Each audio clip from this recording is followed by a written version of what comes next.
Strength, grace, poise, all this and more make up the superior fencing style as seen here. What the? Who wrote this? What am I looking at? Good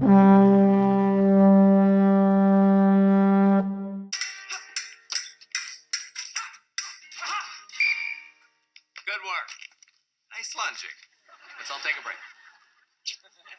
Okay, first things first, they are doing Saber, which I like, but again, they're doing it wrong. What's funny here is that the coach said nice lunging as a compliment, which, first of all, just the way it's phrased sounds weird, but I guess I can't really fault them for that, because if they've never actually been inside of a fencing club, they probably wouldn't know. So they're actors, so I guess they can't be forgiven. But what's funny is he said nice lunging, and this fencer here that he's talking to only lunged once, and he did so very poorly. He barely kicked out his foot, he didn't really get any sort of range. He didn't really extend his attack much further beyond what a simple extension of the arm would have gotten him, which is the whole point of a lunge. It is to extend your attack. So, right off the bat, the coach is lying to him. The actual fencing before that, like I said, barely involved any lunging. It was just the usual stuff you see in movies, just back and forth and back and forth. Now, it was a little bit better than what I've seen before, where both actors are reaching out and touching each other's blades before recovering, which, when they recover, is pulling back to on guard position before they go again. The thing is, there actually is kind of an exchange between these two. Now, the positioning of the blades is very off, as is the blade contact. Whenever a fencer attacks, they generally have two areas of their blade: the attacking section, which is the outer half of the blade, known as the foible, and the defending section, which is the inner half of the blade, known as the fort. And this is true across all three weapons. So, an ideal parry would place the fort of the blade, which is the defensive section, against the foible of the blade, which is the outer attacking section. In this case, they're not really doing that. It's sort of either middle of the blade versus middle of the blade, or even worse, fort versus fort, which just kind of cancels each other out. That's one of those things that if you do it, you either run the risk of accidentally giving your opponent a parry that they were not trying to get, or the ref will simply say, I don't know what's going on. Because if two fencers are just, sticking their blades out and happen to hit each other, and then they hit the body after that, then, the ref can't really tell who actually meant to go forward or who meant to defend or anything like that. So if the blades make contact at the same point on both of them, it can be very difficult for the ref to determine what happened. And that's one reason why we don't train it that way. But honestly, the main reason is because it just doesn't make sense. So that's what they're doing. On the one hand, they are going back and forth. They are exchanging. They're doing it very slowly, but I imagine that's just because this is, meant to be a kid's show. But on the other hand, they're not actually making the correct contact, which, is a mistake, but I do have to give it to him. It is kind of a small one. If you're actually taking lessons, it's not a small mistake. It's something that a coach would hone in on and say, all right, you got to fix this before it becomes a habit. But in terms of setting up a fencing scene, I can understand why that is something that they wouldn't pay much attention to. So I don't like that it's there, but I can kind of understand. Well, what'd you think? It's pretty cool. Can I try? Okay, now the goal is to land a touch on your opponent like this. Got it. On guard! Oh, gosh. Ha! Ha! Ha! Ha! Oh! Like that? Yeah. This is your first time fencing? Uh-huh. Wow, and you're already better than me. Jerk. What? Kidding, you sensitive little beast. Come on, let's go some more. Alright, so there is clearly no way that that kid is fencing for the very first time. Even if he had a lesson earlier that day, there is absolutely no way that he would have the reflexes to get that good of placement. Because I'm looking at some of his parries here, Mostly just the parry 5. They're actually very well placed. I'm surprised. It looks like this kid might have actually taken a few lessons before this. But that being said, it gives away the possible plot that he has never fenced before. There is no way, not even the most, genius of prodigies would be able to do that so quickly. You can usually tell pretty soon when someone might, pick up fencing faster and quicker than others, but of everyone that I've ever seen who has picked up fencing rather quickly, none of them were anywhere near what this kid is doing. So it kind of helps from an outside the studio perspective that he is only practicing really for a few minutes of what will end up going into the show, and it's all choreographed so they know exactly what's going to happen.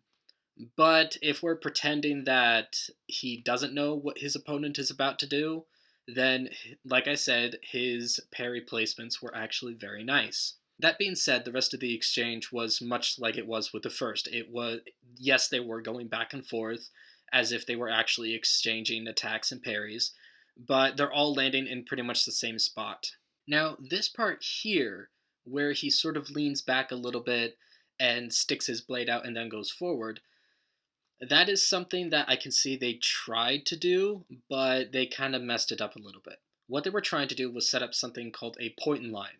I have mentioned this in a few previous videos, but essentially point and line is sort of a way to defend yourself while possibly getting a touch without having to use an extra action to make a parry or make your opponent fall short. In Saber, the first thing you have to do is something called breaking distance, which means you back up out of the way enough that your opponent, if you were both to stop right where you were, if they were to make a full fencing action to try and hit you, which typically is an advanced lunge, then they would not be able to. If they can hit you, you are still within distance. If they could not hit you, you have broken distance. Once you have broken distance successfully, then you are able to establish point and line. You do this by fully extending your arms so that your blade is sticking straight towards your opponent. It can't be pointing towards the ground, it can't be pointing up, it must be pointed straight at them. Your arm is fully extended, and your knuckle guard is off to the side. It is perpendicular to the floor. It can't be pointing down or sideways at an angle, it must be pointing straight to the side. If you manage both those things, then you have established point and line, and now your opponent must do something in order to not get hit.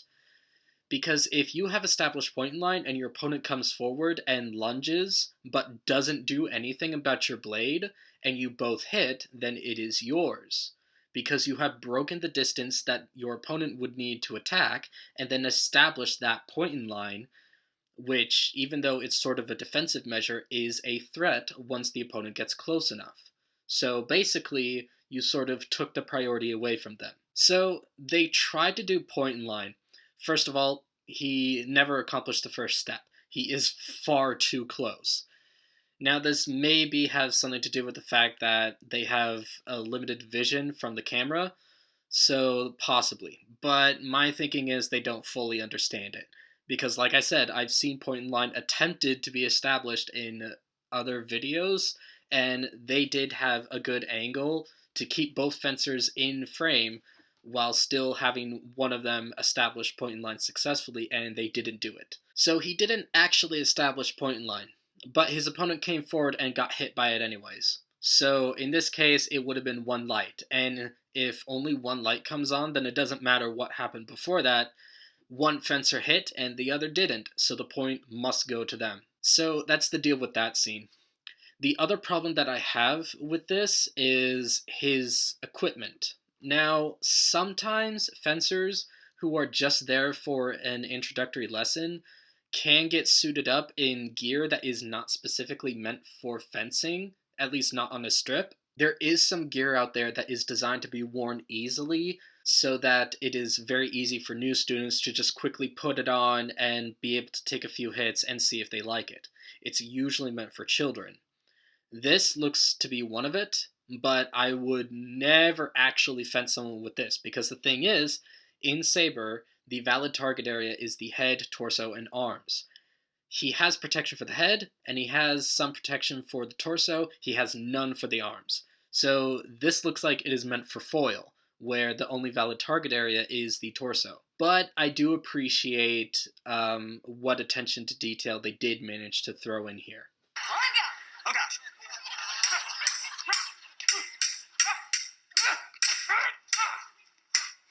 Hey, Spencer. Finally find someone you can beat? What's it to you, Toter? Who's he? Toter. Just a rotten teenager who thinks he's all bad because he's good at fencing. How many times have you and me fenced? I don't know, like 30. And how many times have you lost? I don't know, like 30. Yeah, well, I'd like to see you beat my man Freddy here. You're going down, Fredward. Ready?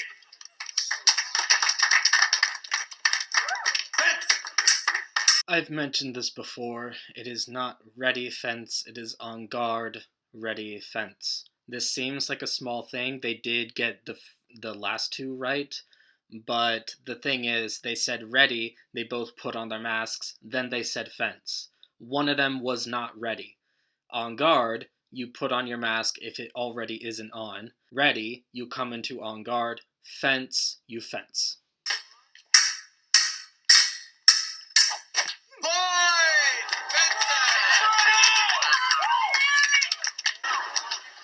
Can't believe it. So there's not much to say here because everything is the same.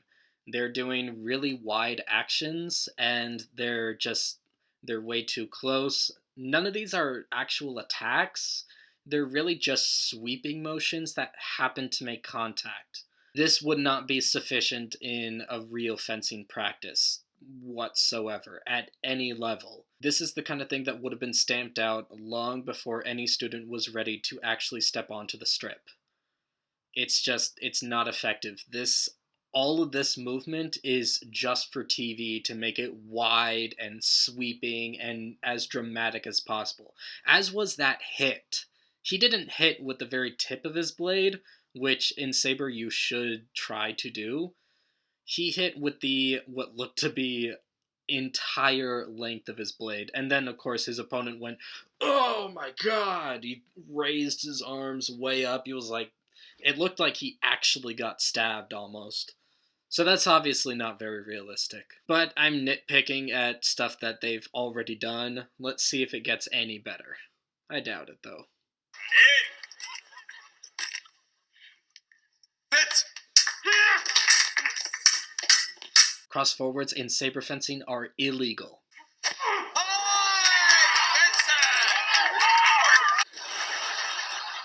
One more point, Benson wins. What are you doing, Toter? You're losing it, man. I know what I'm doing. Ready? Fence. He does not know what he's doing. If he actually wanted to get this guy, he would be using his footwork. I like to say that Saber is 20% blade work and 80% footwork. These guys are hardly moving. They're not really going any faster than a walking pace.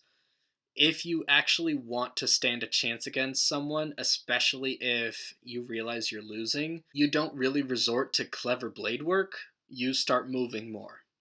That's not the only thing. You should actually think, you should try to trick your opponent, possibly do something unexpected, just something to try and trip them up, disrupt their momentum, do something that can possibly start to gain you the upper hand. But one of the things that every saber fencer will start to do when they are losing, especially losing unexpectedly, they will start moving more. They will start using more of the strip. They will try to push the attacks a little bit further. They will try to defend with retreats and crossbacks a little bit more.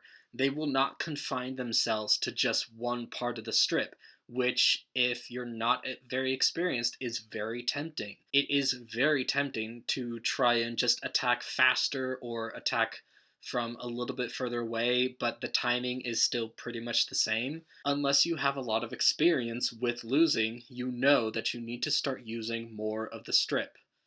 These guys are not doing that whatsoever. They're sticking very close to each other and they're doing the same thing over and over.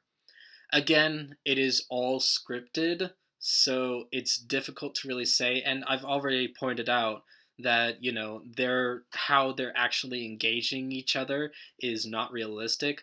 Some of their moves are okay, particularly their parry placements, but in terms of how they're actually using everything and how they're setting it up, all of that is very, very, very unrealistic. This would not fly even in drills. They have other ways around this. The other thing I don't like, though, is how cocky this kid is being. Yeah, you may have gotten 2 touches on an opponent who thought that he was so much better than you, and that probably would feel good, but you are just being way too cocky. The thing is, I've seen a lot of fencers who are very good get hit on once or twice, 3 or 4 or even 5 times by someone that is much worse than them. I've seen it happen to people much better than me. It's happened to me personally. Just, getting 1 touch and then getting 2, while it might feel good, especially if you thought you were going to lose, it there's no reason to be this cocky about it because it happens.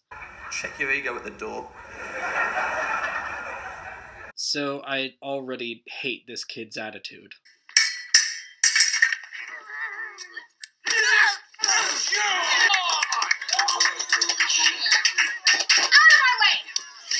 You want a piece of me, Toter? I'm sure you already know that is illegal. Locking the blades and then making physical contact like that is not allowed. That's already worth at least a red card. But this shove right here, that is deliberate brutality. I have a list of the penalties and the resulting punishments. Let's take a look. In the 4th group, which is the worst case of offenses, right up there with extra electronic communication equipment, steroids, basically all sort of stuff like that. It is right there, second to the bottom. Deliberate brutality, immediate black card. Now, I have stated what black cards are in the past, but let me reiterate. This would get you kicked from the tournament. The FIE would take a look into your fencing background and career and see if it warrants further action. And in most cases, the club that you belong to would also kick you out. I really, really, really hate this trope of physical action and violence in fencing bouts. And it seems to be rife with all sorts of movies and TV shows that started to portray fencing. This whole trope of a producer going, hey, let's make these 2 actors fencers, but that's not exciting enough. Let's have them shove each other and lock blades and grab each other and push each other down. And it is so disrespectful. No fencer does that. On the off chance that someone has done something like that, it is an exception. They are not part of the community. If I found out that someone had physically shoved their opponent just because of how mad they are, especially for some paltry reason like they were losing by 2 touches, I would probably refuse to fence that person because I'd be like, clearly this guy is not right in the head. What is he going to do to me? But that is pretty much the end of the fencing scene. There is a little bit more where the mom puts on a mask and picks up the saber and starts fencing others. Obviously, that's ridiculous. It's just there for, comedic purposes. So other than that, that's basically the end of the attempt at the portrayal of real fencing. So if I was to give this a score, I would say I would give it a 5 out of 10. Yeah, I don't really see much of a reason to go further than 5. So that's that. But thanks for watching. I hope you enjoyed it, and I will see you next week. Bye.